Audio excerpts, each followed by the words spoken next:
Diba? Ito yun. Diba? Tapos nakababad kayo sa init. Kaya yung mga amoy nyo, amoy araw eh. Diba? Babaho. Wow! Ay mga idol, magandang araw po. May nakita lang akong video mga ka-idol. May isang taong Manila boy daw siya. Nagalit sa mga Bisaya. Tol, huwag kang padalos-dalos. Kahit matagal na tong video mo, pero kapag nakikita ito ng mga Bisaya, walang Bisaya na hindi nagagalit sa'yo. Sabihin ko lang sa'yo tol, hindi ako nagagalit sa'yo at ilalabas ko lang ang aking nararamdaman. Makapaglahit ka sa mga Bisaya, sobrang-sobra ka na tol. Kaya ito ang sasabihin ko sa'yo. Tingnan nyo ang video niya mga kaidol.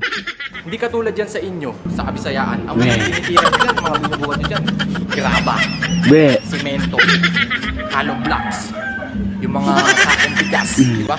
Ito yun. Diba? Tapos nakababad kayo sa init. Kaya yung mga amoy nyo, amoy araw eh, diba? Babaho. Wow! Mabaho daw talaga. Tanong ko lang sa'yo, kapag walang nagbubuhat ng simento at saka graba at hollow block, anong titirahan mo ngayon? May bahay ka ba? Sinong gumagawa ng bahay mo? Di ba yung mga mahihirap?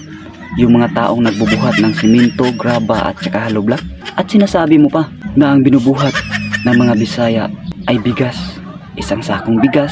Eh kung walang nagbubuhat ng bigas, walang mga mahihirap, nag-uuma, anong kakainin mo? Anong bilhin mong bigas? Baka siguro hindi ka kumakain ng rice.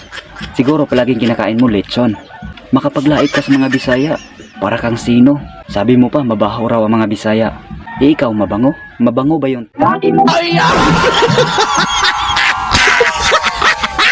Tol, kung totoo kang mayayaman, dapat tumulong ka sa mga mahihirap, sa mga kapwa Pilipino na naghihirap. Hindi yung puro nilang palakihan ng katawan.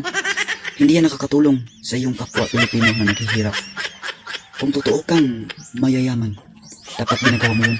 Kapag may nakita kang tao na mabaho, dapat pagsabihan mo, Tol, baho mo naman, maligo ka muna, bilhan kita ng damit. Yan. Hindi yung puro lang salita.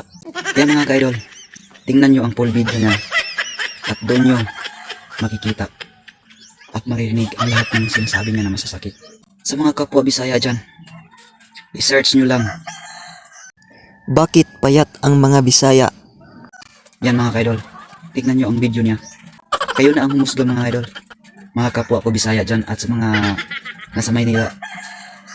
Hindi lahat ng Tagalog masama. Masamang magsalita. Hindi lahat ng Tagalog masamang ugali.